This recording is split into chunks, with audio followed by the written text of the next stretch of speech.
Let's talk about swing trading and how I catch sniper entries for my swing trades. But I want to explain it in a way that's simple, realistic, and actually usable. So here's the thing. Most traders try to catch swing trades using a bias. They look at the higher time frames, they analyze the overall direction, and then they try to hold trades based on what they think the market will do long term. But here's the problem. The market doesn't care about our bias. The fundamentals, news, sentiment, unexpected events, they completely change the direction at any moment. So if you're relying on a long-term bias, the chances of the market actually sticking to that bias is very low. So instead of doing all of that, I keep it simple. I don't try to predict the overall direction. I don't try to guess what the market should do. I just use my normal entry strategy, the same scalping entries I always take. But here's the twist. If my scalp entry happens to line up with a higher time frame key area, then I give that setup a chance to turn into a swing trade. Not because I expect a big move, not because I have a bias, but because we do know something reliable.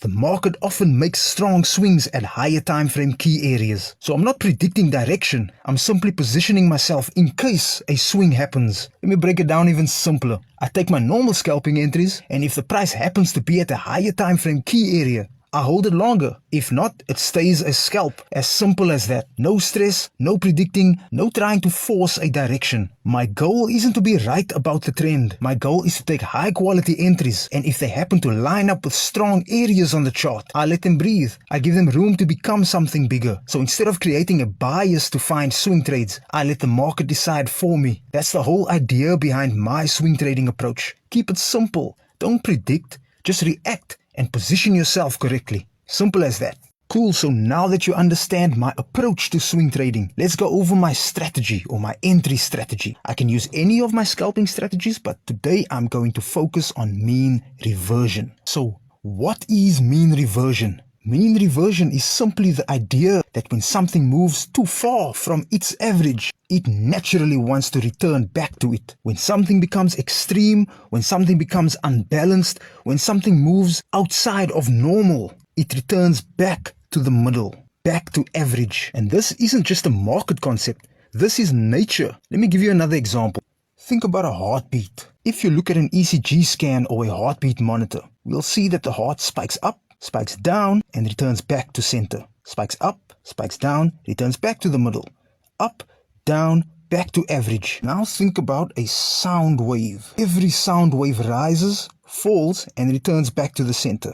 Rises, falls, returns back to the center, over and over. Anything that moves in waves moves away from the center and returns back to the center. That center point is what we call the mean, the balanced state. Scientifically speaking, this is equilibrium, the point where opposing forces are equal. And this exact same behavior shows up on the charts. Price behaves just like a heartbeat, just like a sound wave. When we zoom out on our charts, we'll notice that the price doesn't continuously move into one straight line forever. It constantly circulates around an average price. Up, down, back to the middle.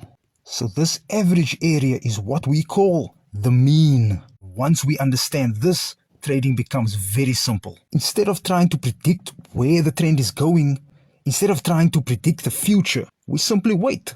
We identify the mean, the area where price naturally circulates around. We wait for the price to expand away, creating an impulse. And when the price starts to revert back, that's when we get involved, expecting the price to return back to average. Our target is not the trend. Our target is the mean. So the process looks like this. First, find the average mean. Then, wait for price to move away from the average mean. And when price starts to revert back, we enter the market and we target the average mean. Because the price doesn't always trend, but the price always reacts.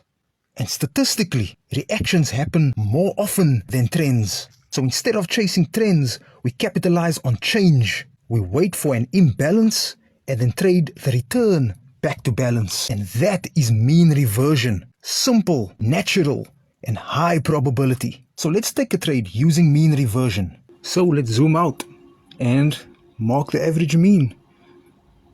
Right, I'm seeing here's a place where the price is circulating. It's constantly circulating around. let's have a look.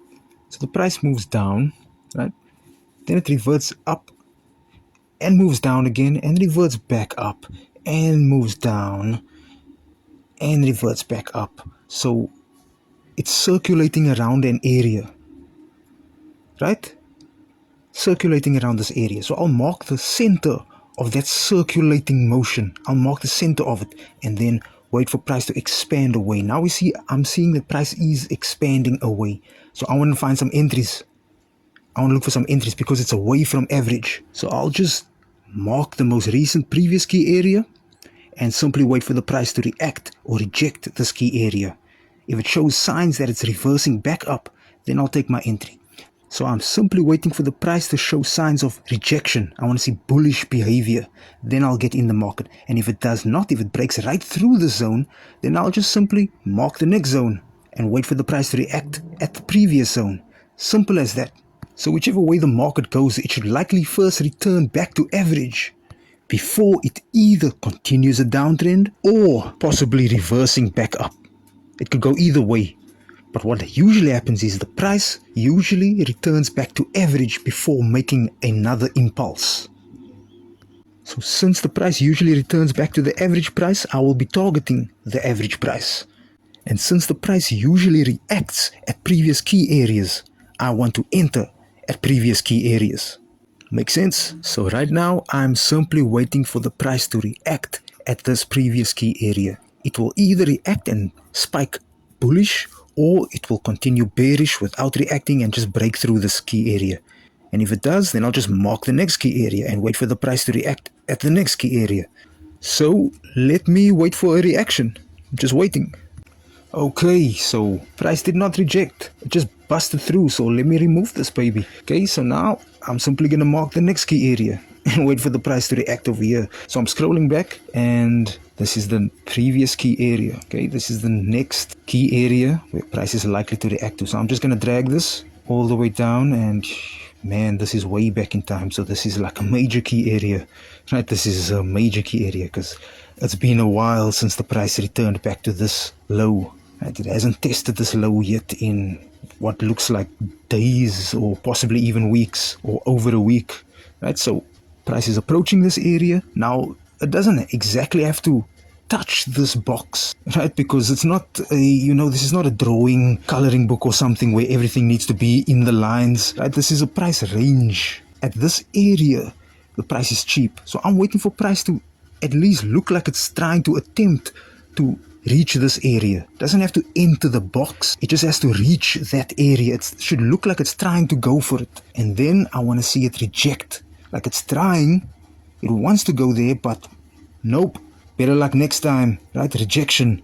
Then it switches back up. And if it switches back up sharply, like if it looks like a reaction, then I will enter the market, right? So we're looking at price action. So let's continue to hold and let's wait for a reaction.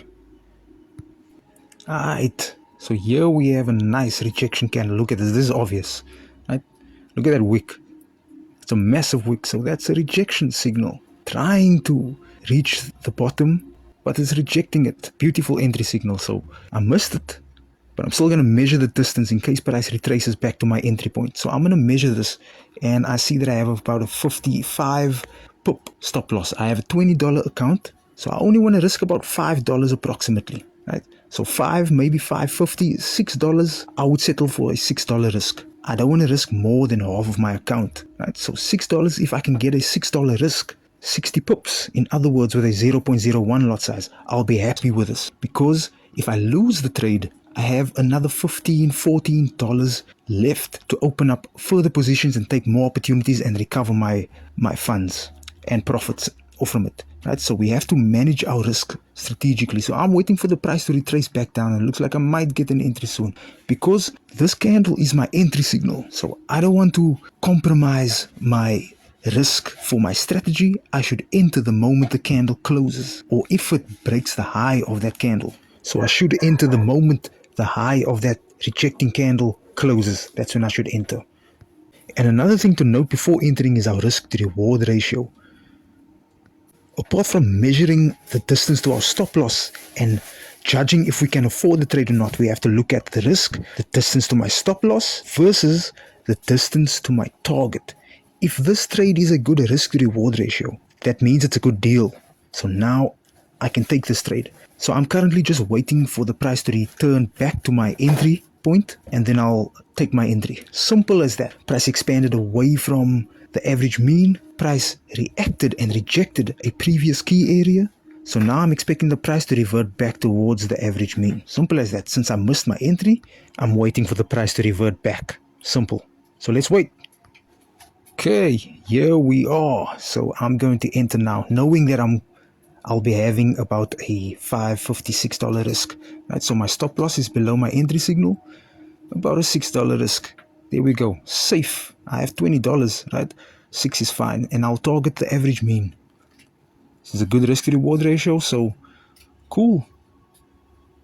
And now that I'm in the trade, I can remove my drawings, remove my things, and simply just hold, and I can continue with my life without any emotions, knowing that if I do lose this trade, I still have capital remaining. So I don't mind losing and can live in peace.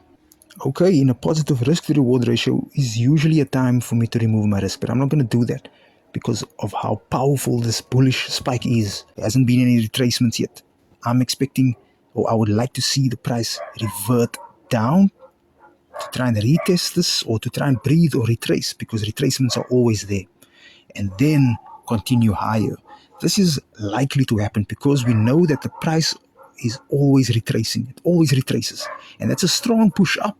So I'm expecting the price to retrace first before removing my risk. I want it to retrace because I don't want to be stopped out too early. So it retraces and then breaks the high. Then I can consider removing my risk. So I'm not going to be hasty just yet. Remember, I don't mind losing $6. I have $20. To me, 6 is fine. Generally, that's a big risk because it's a great percentage of our accounts. But to me, it's perfectly fine because I've been trading. I don't mind losing $6. I understand the expected win rate of my strategy. So let's hold. Okay, now we are in a deep risk reward ratio, right? Double our risk amount, and we notice that the price tested as expected. Price retraced back to retest it and rejected it, breaking the high, right? So this is a perfect time for me to remove my risk. So I'm going to go ahead and take my stop loss, move it to my entry, and remove that risk. This is to protect myself in case the market reverses on me. Then I don't need to lose any capital. So I'm going to go ahead and continue to hold this and let it come close to my target. And then I can see if I want to hold for a swing or not. And if the price happens to be at a higher time frame key area, then I will simply remove my take profit and hold for a swing trade. But if the price happens to be at a random location on the higher time frame, then I'll just take my target and walk away. Take the next opportunity. But if it's at a good key area on the higher time frames, I will take my opportunity to catch a swing. So let me hold until the price gets a bit closer to my target area. Cool. Here we go. Price is hanging around my area, so I want to switch over to a higher time frame now, just to make sure that we are on a major key area. And I'm seeing that we are at a major key area. Right? We happen to be at a little support area. There's been rejections. It's a previous low. There's a massive wick over there. So it's a key area. There's something happening at this price. And this is on the 4-hour chart. So I can take my chances, remove my take profit, and potentially look for higher time frame key areas to target. Right? Because what I can do is extend my take profit and I can target higher time frame, because I'm seeing that on the higher time frame we are at a market structure. So let me target a higher time frame market structure. In other words, take a swing. So I'm just going to mark the area where my take profit is so I can see in the future if the price hit my target area or not. And then I'm going to remove my take profit because I don't want my position to close at my take profit area. Right? But I just want to mark it to know where my target is so I can see it in the future reference. Green, and let's continue to hold, and I'll return later. I don't mind hitting break even on this trade because that's the risk that I'm willing to take. I'm going to risk earning nothing from this trade for the possibility of earning 4, 5, 6 times more than my current target. So that's a risk that I'm willing to take, because I can decide to take my earnings here or risk a break-even trade on catching a potential swing of 1,000 plus pips. So I'm willing to take that risk. I'm either going to walk away with absolutely nothing and lose absolutely nothing, or I'm going to walk away with another $100, right? Instead of $20, which was my target. So I'm going to continue holding and let's see what happens later. And we are doubling our target currently. That's beautiful stuff, right? Price reverts back to the average mean and pass way past it. So I'm in about nearly 200% profit currently. That's a beautiful swing.